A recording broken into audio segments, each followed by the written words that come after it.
Cristo seja conosco nessa manhã. Amém. Amém. Agradeço a Deus por essa oportunidade e oremos em nossos corações para que o Espírito Santo continue presente, iluminando nossas mentes, preparando nossos corações para essa porção da palavra de Deus. Vamos conferir nossos celulares, irmãos. Vamos ver se eles estão no modo silencioso. Não vamos deixar nada tirar a nossa atenção. Muito bem, o tema que o irmão mencionou ali, quero relembrar para os irmãos, é um trecho de um verso ali, uma família bem ordenada. Irmãos, não é fácil viver essa mensagem, confesso para os irmãos. Não é fácil, é um tema duro, mas um tema necessário. Abrimos os nossos corações para que a mensagem seja o que nós precisamos, não o que nós queremos ouvir. Às vezes Deus manda uma mensagem um pouco mais dura, igual a irmã Jordânia falou daquele verso. Muitas mensagens hoje não tem esse conteúdo igual na Natan, mas é necessário mensagens mais fortes. Então vamos lá, em nome de Jesus. Uma irmã pode ser uma esposa ou esposo, tá? Mas nessa história aqui, alguns já conhecem, tem uma irmã. O personagem principal dessa história é uma irmã. Ela começou a levar para a igreja alguns pertences da sua casa. E o pastor local observou aquilo e ficou preocupado com a irmã, né? Perguntou para ela: irmã, o que está acontecendo? Por que a irmã está trazendo alguns pertences aqui para a igreja? Ela falou: eu quero morar na igreja. Mas por que, irmã? Porque na igreja meu marido é um santo. Isso pode ser invertido também, poderia ser um esposo trazendo, né? Veja que situação, que desespero que ela chegou para fazer isso. Irmãos, muitas vezes acontece conosco, não é? Igual um pensamento que o irmão Davi Paisivo gosta sempre de mencionar, né? Muitas vezes nós somos adventistas apenas no sétimo dia. Nós precisamos ser adventistas nos 7 dias. Não estou anulando a verdade do sábado. E aí os irmãos entenderam, né? O que eu quero dizer. Irmãos, o local mais difícil de praticar a religião, onde é mais necessário, onde começa a religião, qualquer, irmãos? O lar. Tanto é que tem uma frase muito conhecida que diz que o lar é conhecido como a célula. Já ouviram esse pensamento? A célula da igreja, e dá para expandir a célula, para quem não tem fé nenhuma, a fé da sociedade. A célula da sociedade. Que é ali que começa. Oi? Célula máter. Célula máter. É ali que começa, no lar, né? Na família. Porque a pessoa que está no lar, principalmente o cônjuge, né? Como diz o pensamento popular, que já comeu um quilo de sal com você, ela te conhece. Os irmãos aqui na igreja não me conhecem direito. Vocês não sabem quais são minhas falhas. Talvez conheçam algumas. Mas no lar, lá na sua casa, o seu cônjuge sabe quais são suas falhas. É por isso que eu digo, se você for fiel em casa, conseguir ser cristão no lar, você vai conseguir ser cristão em todos os lugares. Aqui na igreja, na rua, na faculdade, no trabalho, na feira, no comércio, enfim. Você vai conseguir ser cristão em todos os lugares. Aqui dentro, irmãos, é fácil ser cristão. Nós vemos quantas horas, me ajuda a fazer o cálculo, podemos arredondar para ficar fácil. Quantas horas por semana nós passamos na igreja, para quem não perde nenhum culto? Mais ou menos. 1 hora domingo, 1 hora quarta, e sábado aproximadamente, para quem vem na classe, né? Vamos pegar para a escola sabatina, que a maioria não vem na classe, 9, 10, 11, 11 e meia, né? Vamos por 3 horas, né? Aproximadamente 5 horas por semana na igreja. E quantas horas em casa? Quantos cultos em casa? Se é que estamos fazendo? De manhã e à noite. Todos os dias 2 cultos em casa. Aqui é fácil ser cristão. Irmãos, falar é fácil. Alguns têm mais facilidade. Alguns conhecem de exegese, de hermenêutica, de grego, de hebraico. Não sou contra, tem o seu lugar, é importante. Mas a maior pregação qual é? O testemunho. A pessoa pode ser um analfabeto,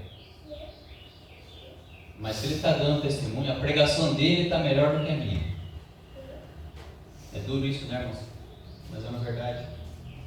A gente precisa refletir como que nós estamos sendo nos nossos lares, na nossa casa. É ali que começa a religião. E não é difícil, irmãos, constatar uma coisa. Vocês não precisam responder, mas só reflita comigo. Quando nós encontramos, isso é puxando a orelha para mim e para todos nós. Quando nós encontramos um conhecido na rua, que nós vemos de vez em quando, como que você é com essa pessoa quando você vai cumprimentar ela? Olá, tudo bem? Tá? Mas quando você chega em casa, alguém que você convive, como que você faz? Fechamos o senho, fechamos a cara, né? Aí você leva puxando a orelha, né? Ali está gentil. O pessoal de fora. Irmão, a gente tem que refletir. A gente parece que é outra pessoa na rua e em casa se transforma. A gente precisa. É necessário uma reforma. Aonde começa a reforma? Bem no final da Bíblia. Bem no final. Puxa o profeta. Qual a reforma que ele menciona? Converterá o coração dos pais aos filhos e dos filhos aos pais. Não é só a questão do pai, mãe e filho, é mãe e pai também. Como é que os pais vão converter o coração dos filhos se os pais não estão convertidos entre eles? Se vivem em dissensão, vivem em briga, não vai converter o filho. Então é bem séria essa questão, irmãos, da conversão. Relembrando os textos que o irmão Wilker deu, primeira epístola de Paulo a Timóteo, no capítulo 3, eu vou ler na versão Nova Almeida atualizada, os versos 4 e 5. Aqui Paulo dá ênfase sim para o sacerdote da casa, né? Mas as verdades bíblicas servem para todos. Lógico que tem um foco principal aqui que é o pai e o sacerdote, mas na ausência do sacerdote, quem que assume? A mãe, né? Está escrito. Diz assim, versos 4 e 5. Alguém pode ler para nós? Alguém já achou? Pode ficar em pé e ler para nós, versos 4 e 5. Eu ia ler aqui, mas vamos ter a participação dos irmãos também. 1 Timóteo, capítulo 3, versículos 4 e 5. Se alguém achar, pode ler. E que governe bem a própria casa, criando os filhos sob disciplina, com todo o respeito. Pois se alguém não sabe governar a própria casa, como cuidará da igreja de Deus? Obrigado. Então Paulo aqui está puxando a orelha, não dá, irmãos? Uma mensagem dura, né? O que ele vem falando aqui? Aqui algumas versões, a maioria das versões fala bispo. Eu fui no dicionário ver bispo, alguns significados mais para o nosso contexto, significa também, olha que interessante, irmãos, patriarca e sacerdote. Então, colocando mais palavras mais práticas, mais para nós, antes de administrar bem o trabalho na igreja, aonde que é necessário primeiro administrar? Na casa, no lar, na própria casa, né? E educar os filhos, para quem já tem filho, para quem pensa em ter, né? Educar os filhos, irmãos, é tarefa fácil? Preparar os filhos para o céu é tarefa fácil, irmãos? Se fosse fácil, a gente não ia precisar pedir ajuda para Deus. É uma tarefa difícil, mas não é impossível. Uma pessoa que não teve a nossa fé, foi um grande psiquiatra e também escreveu sobre educação e Samitiba, no seu livro Quem Ama Educa, e também nas palestras que ele sempre mencionava. Criar um filho é fácil, é só você dar tudo o que ele quer. Mas educar é trabalhoso. É trabalhoso ou não é, irmãos, educar uma criança? É trabalhoso. O pai precisa se desprender, a mãe também, principalmente. Como dizem alguns, né? Acabou a moleza. Não que é ruim, é uma bênção. Mas muitas coisas que você gostava de fazer, você vai ter que parar. Muitas vezes chegar na igreja, ficar tranquilão, só vendo mensagem, não dá. Você tem que olhar para o teu filho também. Teu filho, para tua filha. Na igreja há pouco tempo, né? Em casa, quando vai visitar alguém. Cuidar dos filhos. E um dos segredos da educação é o que está em Deuteronômio.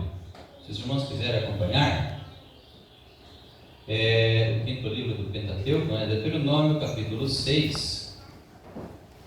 Vamos ver a partir do verso 1. Aqui na Nova Almeida Atualizada, dá um tópico assim, né, antes de começar, o versículo, o grande mandamento. Eu não sei como é que está na Bíblia de vocês. Aqui está o grande mandamento, a partir do verso 1. Aqui nós temos conselhos para os pais prepararem os filhos.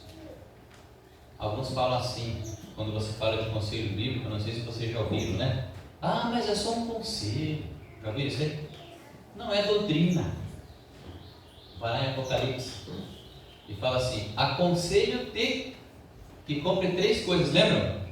3 mercadorias celestiais. É só um conselho. Mas se você não seguir esse aconselho, vai ser salvo. Ah, é só um conselho. Vai ao Apocalipse. Aconselho que compre ouro, vestes brancas e... Ah, mas é só um conselho, então não siga. O céu vai estar fechado. Então, muitos banalizam quando é conselho, né? Que nem Deuteronômio 30, lá o caminho da vida e da morte, Deus fala: escolhe a vida para que vivas. Então vamos lá, Deuteronômio 6, verso 1 em diante. São estes os mandamentos, os estatutos e os juízos que o Senhor, seu Deus, ordenou que fossem ensinados a vocês, para que vocês os cumprissem na terra em que vão entrar e possuir. E só um detalhe, irmãos: esse grande mandamento, essas regras, as doutrinas eram repetidas todo ano perante o povo, numa assembleia se reunia. A repetição é uma das formas, né, de aprendizado, que leva a avivamento, leva a reforma. Você vai lembrar: puxa, eu tenho que pôr em prática isso. Muitas vezes é necessário ter vários sermões sobre a reforma de saúde para a gente lembrar, pôr de novo em prática. Verso 2: para que durante todos os dias da sua vida vocês e os seus filhos e os filhos dos seus filhos temam o Senhor, seu Deus, e guardem todos os seus estatutos e mandamentos que eu lhes ordeno, e para que os seus dias sejam prolongados. Lembra do mandamento? Para que os dias sejam prolongados. O primeiro mandamento com promessa. Deus tem um interesse muito grande na família. Tanto é que é um dos pilares helênicos. Os irmãos lembram dos pilares helênicos? O casamento, aí tem incluso a família, né? O casamento, a alimentação e qual que é o outro? O sábado. Pilares helênicos.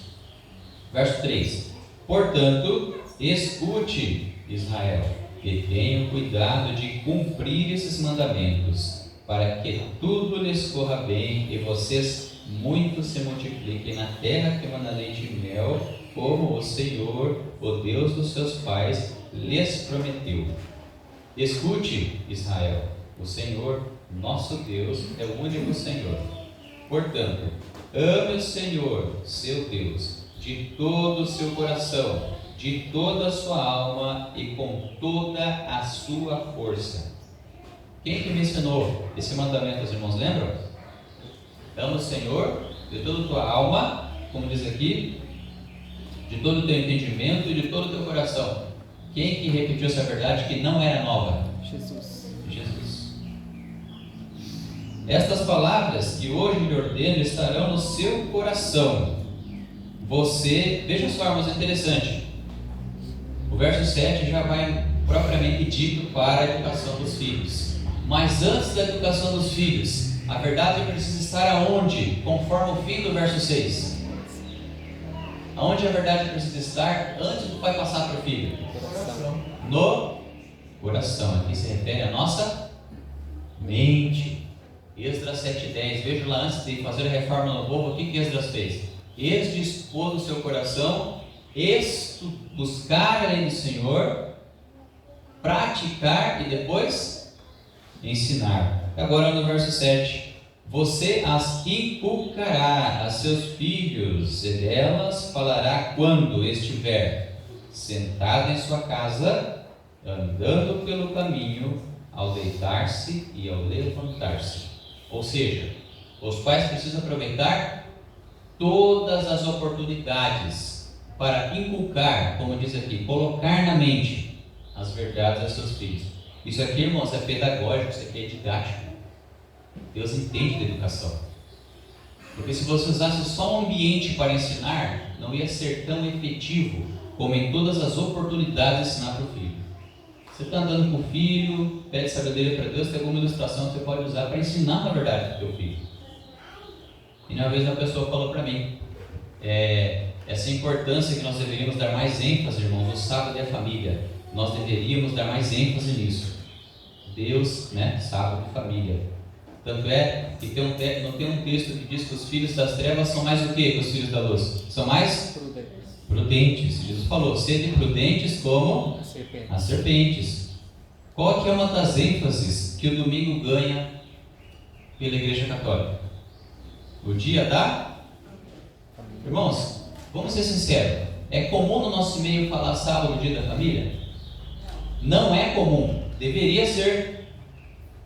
Sábado é dia de Deus, logicamente, não tem dúvida. Mas Deus colocou para ser um dia da família, irmãos. Dia da família. Muitos criam antipatia pelo sábado nos filhos. No passado era mais comum, Muitos filhos de missionários assim que faziam um trabalho espetacular, tinham uma certa repulsa da igreja, porque no sábado os pais iam ganhar o mundo para o evangelho, mas não aparecia em casa. O primeiro campo missionário é a família. Sábado, todos os líderes precisam ter um tempo especial para a sua família. E se o dia estiver propício como hoje, fazer o que com a família? Levar para a natureza. A experiência que essa pessoa falou para mim, ela falou, Anderson, a gente estava conversando sobre o sábado, e interessante, é um pastor adventista, quando eu trabalhei na escola adventista, ele falou isso aí. Ele falou assim, Anderson, eu nunca escondi a igreja da reforma lá, eu tenho uma coisa interessante que eu faço com meu filho, pelo menos fazer na época do sábado. Eu falei para meu filho assim, filho, hoje, é no sábado, nós vamos fazer algo que você vai fazer lá no céu. Como que a criança fica quando o pai fala assim? Não vê a hora, nem come direito, nem almoça direito. De tão curioso que fica, o que a gente vai fazer no céu que o pai vai fazer hoje? Ele pegou o filho e foi num parque, eu não lembro se foi o Passaúna ou Tanguá, que tem aquelas grades vazadas, sabe? Enxerga lá embaixo. Eu acho que foi no Passaúna, talvez, represa. Só que não conhece, é muito bonita, ela tem uma represa, um lago bem grande. É longe, mas vale a pena. Daí ele foi subindo aquela rampa e olhou as árvores por cima. Daí ele falou assim, filho, lá no céu você vai voar e você vai ver as árvores por cima, só que sem a ajuda dessa rampa, você vai voar. Ele fez duas coisas ao mesmo tempo com o filho. Ele criou um prazer, um deleite no sábado para o filho, e o desejo de ir para onde? Para o céu. É isso que nós deveríamos fazer. Separar, um tempo especial, inclusive no sábado, para a família. Ganhar a família para Cristo. Porque essa luz que começa no lar, irmãos, ela não fica só ali. Uma luz, quando é forte, você não pode controlar, ela vai. Quanto mais forte a luz, mais longe ela vai. Eu queria fazer algo aqui para os irmãos, igual, por coincidência ou não, a Olga mencionou da semana de oração, veio cedo esse ano, ou eu que estou desatualizado, mas que bom que já veio. Eu vou chamar alguns irmãos para nós lermos aqui, não é muita coisa, tá? Eu vou chamar os irmãos para participar, alguns irmãos, para virem aqui, igual nós fazemos na semana de oração, e vamos ler alguns trechos, ou melhor, no capítulo 3, um capítulo pequeno, do livro Fundamentos do Lar Cristão. É um compilado que focaliza mais ali para a família, né? E esse capítulo 3, ele é intitulado assim: A influência de uma família bem ordenada. Conforme o título da lição, né? Uma família bem ordenada.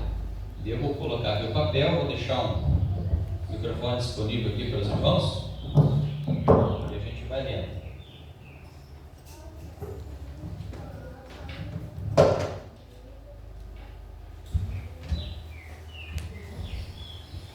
Chamamos Ezequias primeiro? Vamos começar a leitura aqui.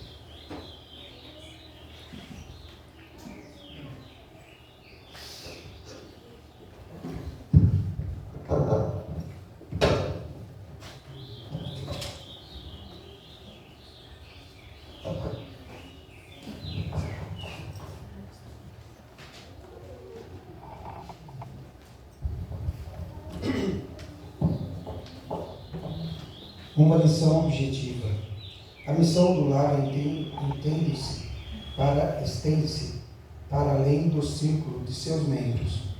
O lar cristão deve ser uma lição prática que ponha em relevo a excelência dos princípios verdadeiros da vida.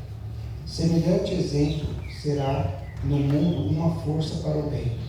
Ao deixarem um lar assim, os jovens ensinarão as lições que aí aprenderam.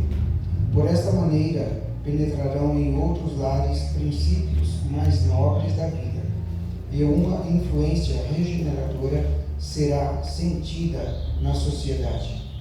O lar em que os membros são polidos, cristãos corteses, exerce vasta influência para o bem.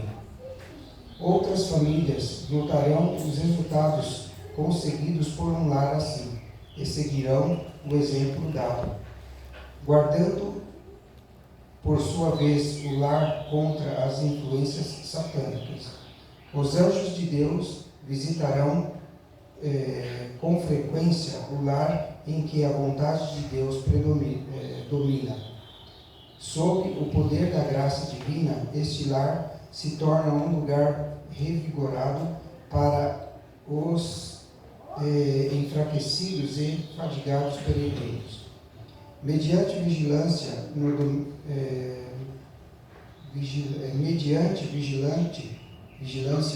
no dominar-se, impede-se que o próprio eu se afirme. Formam-se hábitos corretos. Há cuidadoso reconhecimento dos direitos alheios. A fé que opera por amor dá sentido à vida, serve de leme, direcionando toda a família. Sob a satânica influência de tal lar, sobre a santificada influência de tal lar, os princípios da fraternidade estabelecidos na palavra de Deus é mais amplamente reconhecido e obedecido. Amém. Amém. Tem umas linhas meio apagadas, desculpem aí.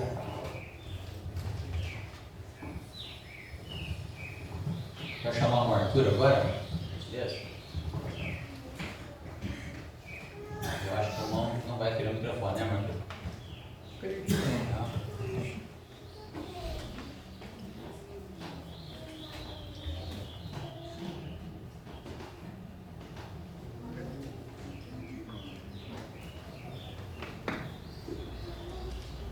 De uma família bem ordenada. Não é questão de pequena importância para uma família o manter a posição de representantes de Jesus, guardando a lei de Deus em ambiente de incrédulos. Requer-se de nós que sejamos cartas vivas, conhecidas e lidas por todos os homens. Essa posição envolve tremendas responsabilidades. Uma família bem ordenada, bem disciplinada, fala mais em favor do cristianismo do que todos os sermões que se possam pregar. Uma família assim dá prova de que os pais foram bem-sucedidos em seguir as instruções de Deus e de que seus filhos o servirão na igreja. Sua influência aumenta, pois, à medida que comunicam, recebem para tornar a comunicar. O pai e a mãe encontram auxiliares nos filhos, os quais transmitem a outros as instruções recebidas no lar. A vizinhança deles é beneficiada, pois com isso se enriquece para o tempo e a eternidade.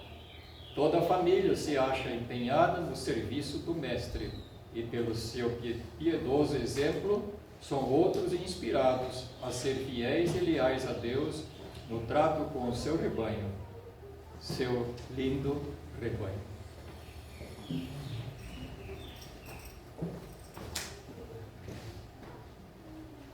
Uma rodada aí. Desceu um pouquinho. Desceu um pouquinho, né? Não, tá lá na foto. Aula, você vê, né? O direito foi em casa. Ah, tá. Vamos chamar aqui o José. Só não precisa do microfone, tá gravando aí. Ah, tá gravando? Muito bem.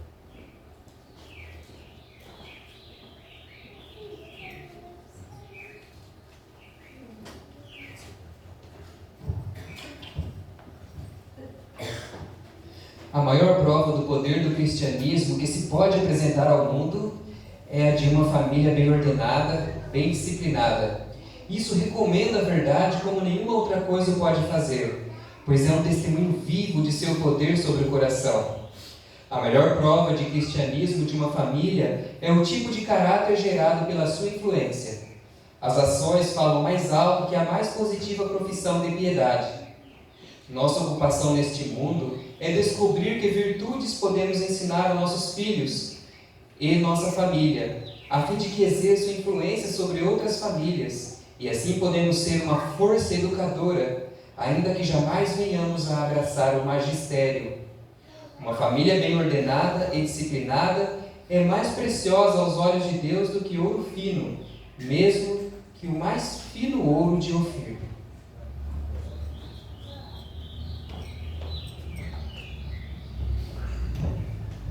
Os irmãos viram que o Marco repete várias vezes? Uma família bem ordenada, bem disciplinada, né? Tem mais aqui uns trechinhos, né? Muito, tá, irmãos? Vou dar um Antônio, por gentileza, Antônio. Antônio Domingos.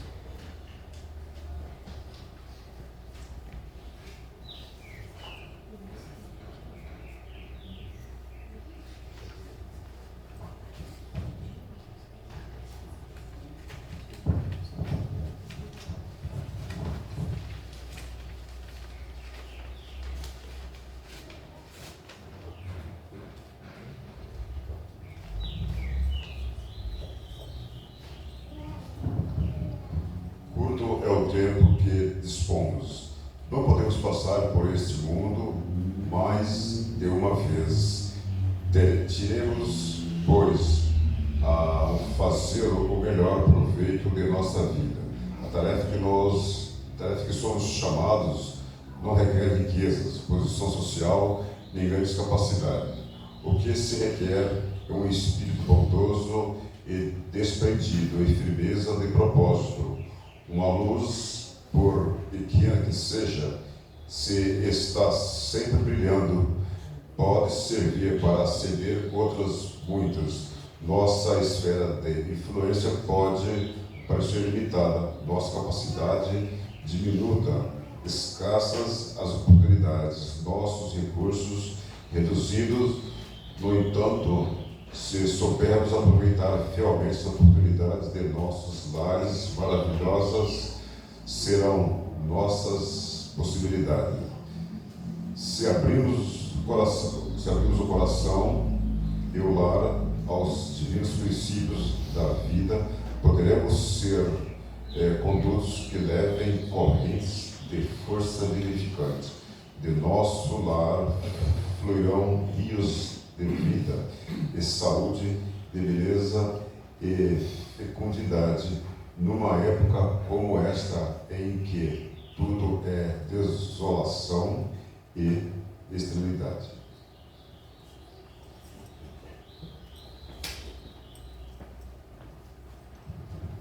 Convidar o Zaqueu, por gentileza, Zaqueu. Consigo seu óculos, óculos? não consigo ler direito. Tá bom. Chamar a Malene, por gentileza.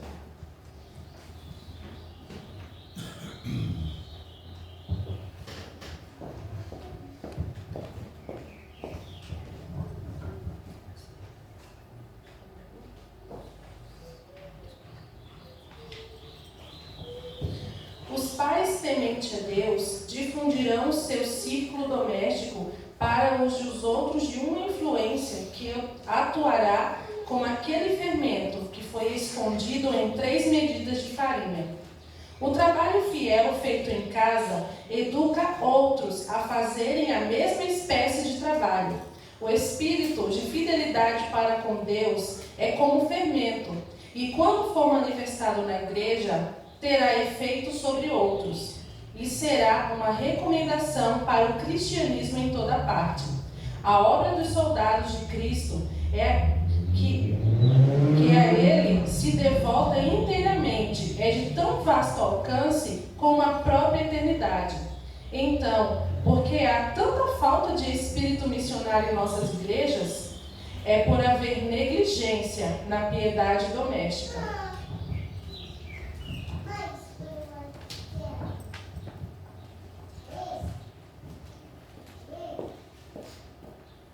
Vamos para a última parte. O tópico é a influência de uma família mal dirigida. Nós vimos só o lado positivo, né? Mas a família mal dirigida tem uma influência, né? Vamos convidar aqui, convidar o Anemir, pode ser o Anemir? A Geisa? Pode ter esse pedaço aqui.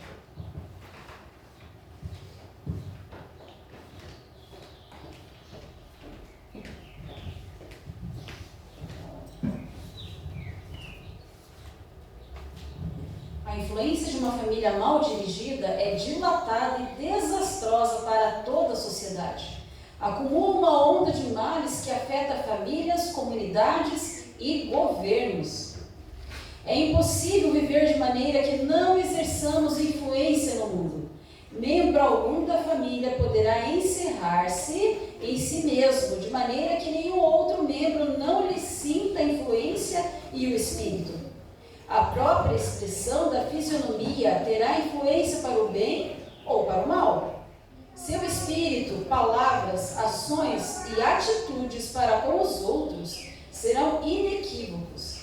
Se essa pessoa viver no egoísmo, reterá como que uma atmosfera má ao seu redor, ao passo que, se estiver cheia do amor de Cristo, manifestará cortesia, bondade, terna consideração para com os sentimentos de outros e, através de atos de amor, comunicará àqueles com quem convive sentimentos brandos, gratos e felizes. Ficará evidente que ela vive para Jesus e que aprende diariamente lições a seus pés, dele recebendo luz e paz. Estará habilitada a dizer ao Senhor: pela tua brandura me vieste a engrandecer.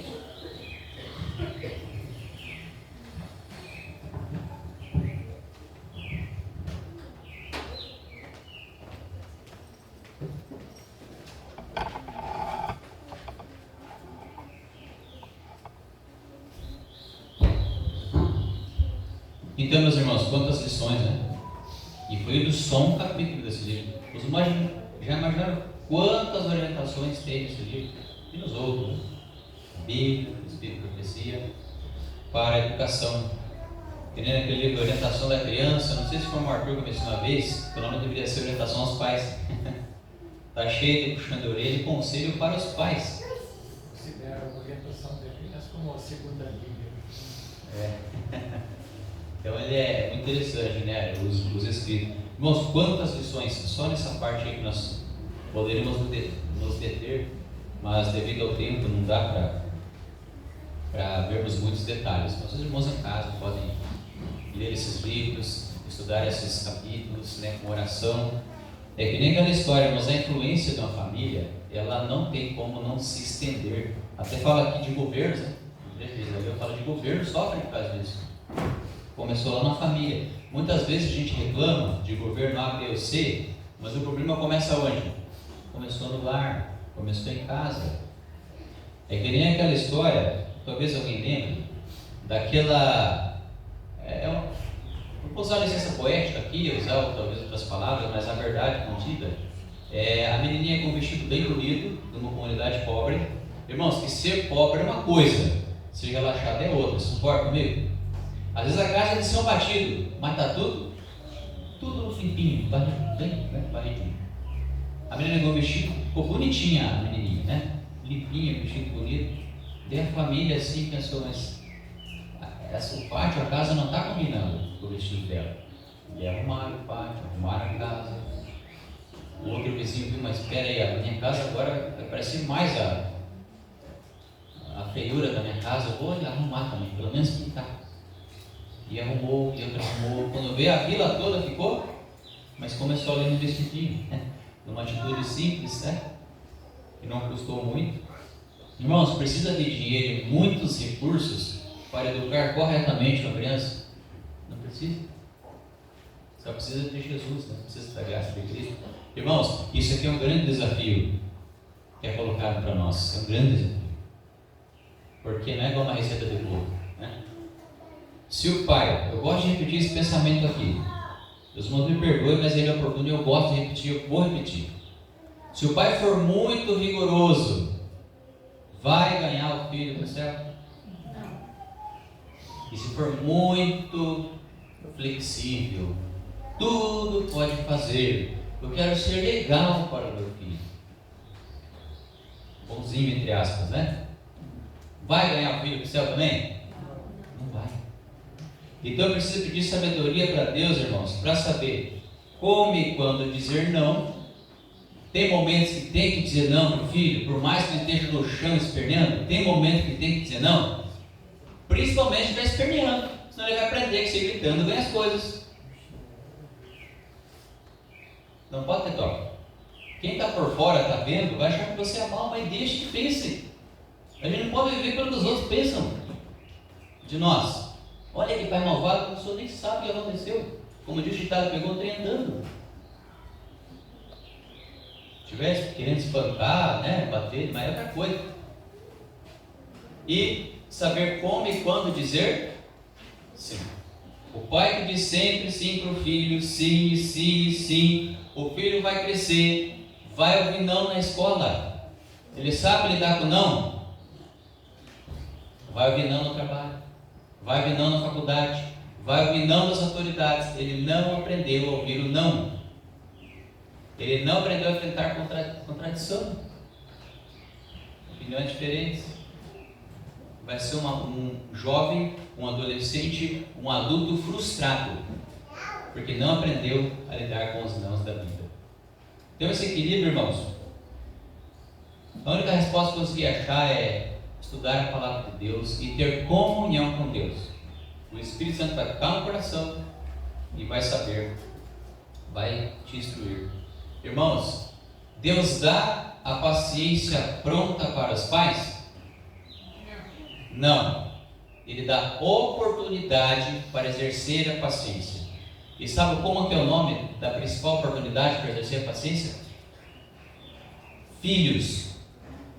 O filho vai ajudar você a exercer a paciência. Isso principalmente, em via de regra, é para os homens. Esposas, o homem, quando está concentrado numa atividade, ele quer terminar a atividade. Quando ele tem que parar de fazer aquilo para atender a esposa ou o filho, tem que estar com a unção em dia, para ele não perder a paciência. Então, o filho vai te ajudar a exercer a paciência. Não é o único meio, mas é um meio muito importante. Porque se você aprender a ter paciência com os filhos, com a esposa ou a esposa com o marido, você vai estar pronto naquela escola que Deus colocou para você, para pôr em prática na vida. A vizinhança vai ver. Vocês sabiam que nós estamos fazendo até ateus, até que não tenham nossa fé lerem a Bíblia? Sabia que nós estamos fazendo sem falar? Porque a nossa vida é a Bíblia a única Bíblia que muitas pessoas estão lendo é a nossa vida. E nós precisamos orar em nossos corações. Falo por mim, orar, Senhor, que eu, Anderson, não venha a ser uma propaganda negativa do cristianismo, nós precisamos orar, né? Porque se uma pessoa que não diz que é crente, abertamente é um ímpio, ou não é ímpio, mas abertamente não tem fé nenhuma, irmãos, a lupa na vida dessa pessoa é muito menor do que na vida do cristão. Uma pessoa que se diz cristão, principalmente um líder espiritual, se for uma pessoa conhecida na sociedade, se ele errar, irmãos, é capa de revista, capa de jornal para denegrir. Então a gente é muito visado. E vocês acham que os vizinhos não estão observando vocês? Vocês acham que não? Olhos aquilinhos. Todos estão vendo, os vizinhos, os parentes, irmãos, e às vezes eles não reconhecem por causa do orgulho. Mas se você tem um parente que foi te visitar e vê como é a sua casa, a influência do pai e mãe, filhos, e na casa dele é só gritaria, é só descortesia, é só impaciência, vocês acham que ele não vai ver a diferença? Vai. Agora, se a família nossa é igual a família de uma pessoa que não tem a nossa fé, como que a gente vai pregar para essa pessoa, irmãos? Ela vai dizer, ó, não vi transformação, por que eu vou aceitar? Tanto é que está aqui nesse capítulo um trecho, deixa eu ver se eu acho, da questão missionária. Aqui, ó. Então, uma pergunta aqui. Então, por que há tanta falta de espírito missionário em nossas igrejas? O dirigente missionário pode bater a tecla aqui, bater, mostrar um vídeo, mostrar gente se convertendo, gente chorando. Olha, pregou lá. Irmãos, o que diz aqui? Para ter o espírito missionário, por que não tem muitas vezes? É por haver negligência na piedade doméstica. Você sua a camisa, você gasta argumentos, você estudou hebraico, aramaico para interpretar o texto para aquela alma, você não dormiu direito, estudou, ela foi para a igreja. Às vezes é um mau testemunho da igreja. Ou pior, você leva ela para sua casa, ela vê um mau testemunho. O que via de regra, não justifica, vai acontecer com essa pessoa? O que ela vai pensar? Não vai falar que você é educado? O que ela vai pensar? O que ele prega é bom, mas não pratica, né? Tem o pensamento do Gandhi, que eu não concordo. Ele diz assim, ó, não sei se vocês já viram, eu não sou cristão por causa dos... Já viram esse pensamento? Ele conheceu a mensagem do cristianismo, só que eu acho que é bengala, na minha opinião é bengala. Porque se ele sabe o que é ser cristão, por que ele não dá exemplo para esses que não estão dando exemplo? E a culpa dele é maior. Olha, eu não sou cristão por causa dos cristãos, quer dizer que eu sei o que é ser, então deu exemplo. Pudesse falar para ele, falar, então Gandhi, deu exemplo. Mostra que é ser cristão, então, para os outros. Para mim isso é bengala. Mas é interessante a reflexão. Quer dizer que muitas vezes nós estamos com a boca pregando uma coisa e com o testemunho pregando outra, principalmente nas nossas casas, né? E eu quero concluir, irmãos, com um pensamento da Bíblia e do Espírito de Profecia, e outro do Espírito de Profecia, que fala da recompensa de pais fiéis, pais que prepararam a família para o céu. O da Bíblia é Isaías, se os irmãos quiserem acompanhar. Vou pedir para o irmão fechar primeiro, pode ler Isaías, capítulo 8, versículo, deixa eu só confirmar se é esse, irmãos, versículo 18, a primeira parte, se alguém achar pode ler para nós, pode ficar em pé. Eis-me aqui e os filhos que o Senhor me deu. Isso, obrigado. Então vejam, uma das recompensas dos pais fiéis, eles vão poder apresentar a sua família para Cristo. Fala, Senhor, eis-me aqui com a família que o Senhor deu, com os filhos que o Senhor me deu. E o outro é do Eventos Finais, está no capítulo 20. Aqui dá uma ênfase especial, irmãos, para as mães, mas os pais também ficaram muito satisfeitos em verem seus filhos salvos, né? O pai, todos que ajudaram na salvação, né? Então no capítulo 20, eu falo capítulo porque dependendo da edição, Se você quiser achar uma da página, né? Evidências Finais, capítulo 20, página 294, ali mais ou menos no primeiro parágrafo. 294. Olha só, o título dessa parte do capítulo é Homenagem às Mães Fiéis. É porque a mãe, irmãos, em via de regra, é que mais briga com o filho, né? É que mais passa tempo com o filho é a mãe. Diz assim: quando se assentar o juízo e os livros forem abertos, quando o bem-estar do grande juiz for pronunciado e a coroa de glória imortal colocada na fronte do vencedor, muitos erguerão essas coroas à vista do universo reunido e, indicando quem, irmãos? Sua mãe. Olha o que eles vão dizer. Lógico, a gente sabe, primeiramente essa coroa vai ser dedicada a Cristo. Mas depois de Cristo, muitos dirão, apontando para a mãe, perante o universo reunido: ela me fez tudo quanto sou, mediante a graça de Deus. Seus ensinos, suas orações foram abençoados. Podemos incluir jejum também. Quanta mãe jejum pelo filho, né? Seus ensinos, orações, jejum foram abençoados. O jejum está incluído aqui, tá? Foram abençoados quanto a minha salvação eterna.